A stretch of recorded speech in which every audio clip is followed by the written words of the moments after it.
I'm Roy Garton, and welcome to our very first podcast on The Right Has Left.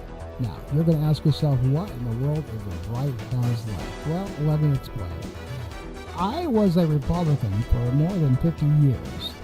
I even voted for Donald Trump on his first term, and about 6 months into this guy's term, I was beginning to see what kind of a guy he really was.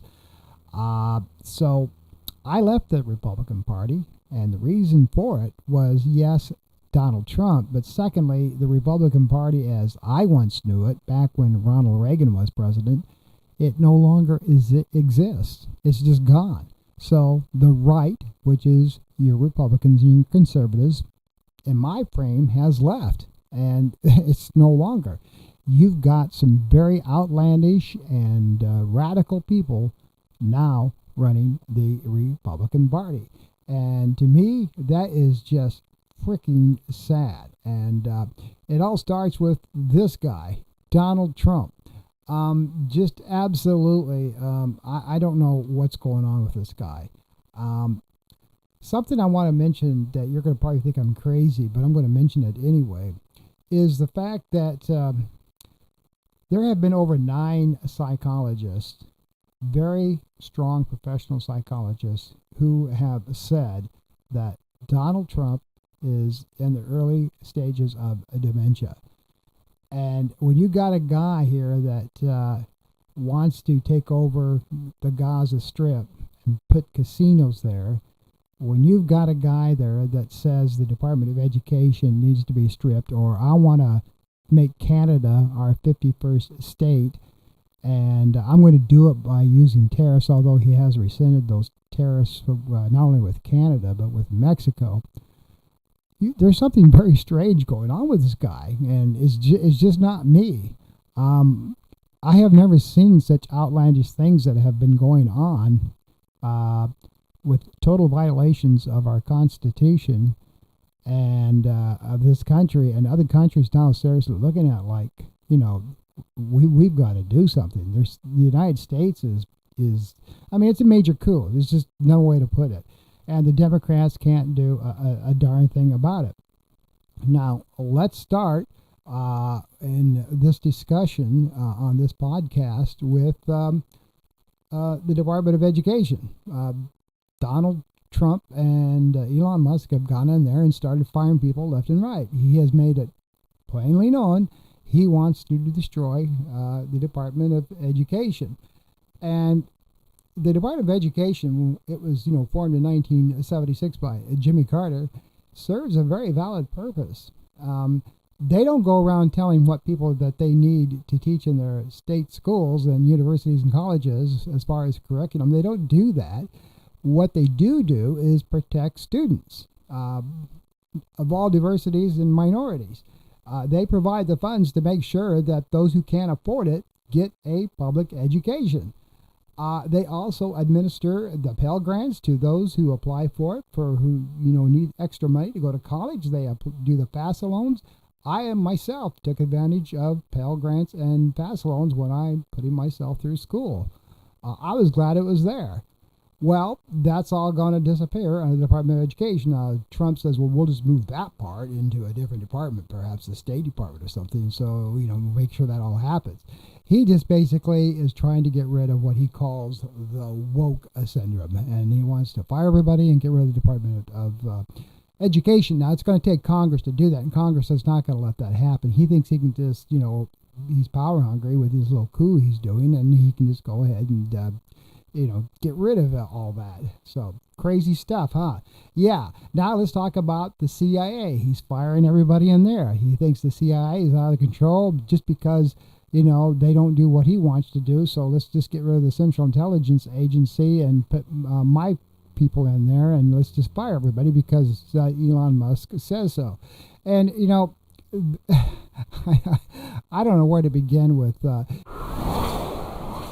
this guy here is absolutely, you know. Oh, I got to talk about the things just happened. Elon Musk, his citizenship is South America, and South America just disowned him. They told him that he's never welcome back there, and he just basically lost his citizenship. Of course, Trump says he's now actually an employee of the United States government, so he can do what he wants.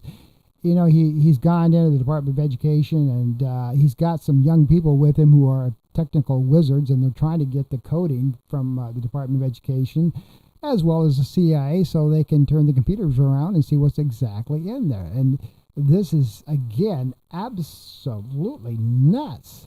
So that's the CIA. Now we really need to talk about the Justice Department. And the Justice Department is something that is just another crazy thing that's going on.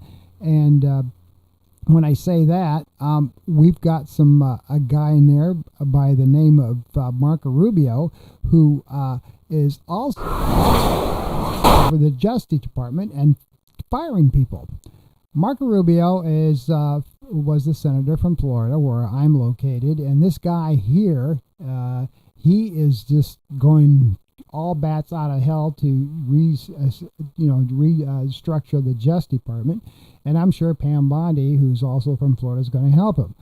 What is the most critical thing that Mark Rubio is doing right now is getting rid of USAID, as you've probably been seeing on the news. This is the organization that worldwide helps people with food, medical supplies, and just all sorts of aid that we have done for years, again, enacted by Congress to help people. And under the orders of Elon Musk and the president, Marco Rubio is destroying and shutting down USAID and says he's going to move that department as well. The Treasury Department, let's go back to Elon Musk. This is another thing where they're trying to get the coding from the Treasury Department and get everybody's information. He went in there, Elon Musk, with about 5 or 6 people in their 20s who are computer wizards, and tried to get into the coding system of the United States Treasury so they can redo it, so they can find out where all the money is going, and they basically want to shut that down too. With his Doge group, his cronies, that's what Elon Musk has been doing. It's just, again, absolutely insane what this is going on here. And what else you can do about it?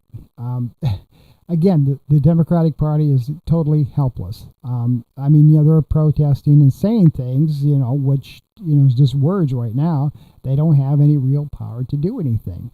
And to me, that is just absolutely sad to the American people. So those are just some of the things going on right now in our country, the United States of America. Besides Donald Trump now saying that he wants to make Canada our 51st state, besides the fact that Donald Trump says that he wants to build casinos in Gaza and all the people in Palestine have got to leave now, with Saudi Arabia and Egypt looking at us like, what the hell are you talking about? He says, I made a deal here with Israel, and that's what I'm going to do. I'm just going to take over the Gaza Strip, and there's some good stuff there, and I'm going to, build some casinos now.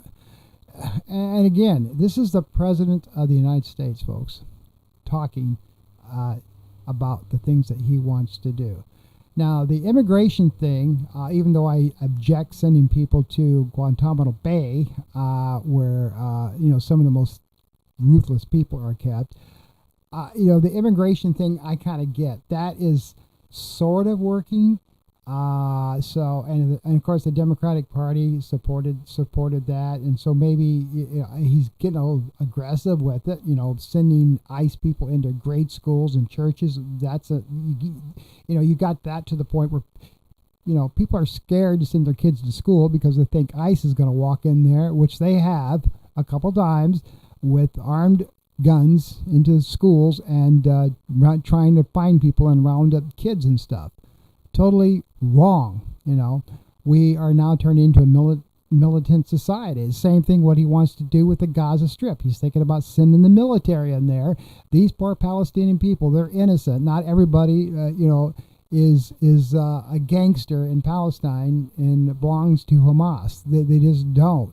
And it's something that is baseless. These Palestinian people are just starting to get back to their homes, and these kids and families, and now Trump says, well, let's just get them all out of there, and I'm going to put casinos there. You tell me if that's sanity. You tell me if it's sanity that, we should just take over Canada to make it the 51st state. In this thing with the post office, of course, this was just rescinded as I'm recording this. They were going to stop any incoming mail from China, but they rescinded that. So, we get a lot of our supplies from China. But I don't know. I just don't know. I've got a lot of material here, and I'm going to save it for my next podcast. But as I just said, the right has left, and I don't know where else to go from here. But thank you for joining me for my first podcast on The Right Has Left. A lot of material here, and look forward to your comments and what you think about. I never thought I would live to see the day that the United States of America and our Constitution has been so widely stepped on by one guy, and he has made it his little agenda, and he got the Supreme Court behind him, that what powers that he did have, and now he thinks he has absolute power, and now he's got his little team together, and he is going forward with this coup, and that's exactly what it is. It's a coup on our nation's capital and our government, so things are going to work the way he wants to. And it is, yes, ladies and gentlemen, it is all Project 2025, even though he's denied it. Everything he's doing was in that playbook, and he's using every page of it. So until next time, thanks for joining me for The Right Has Left, and I'll see you on the other side.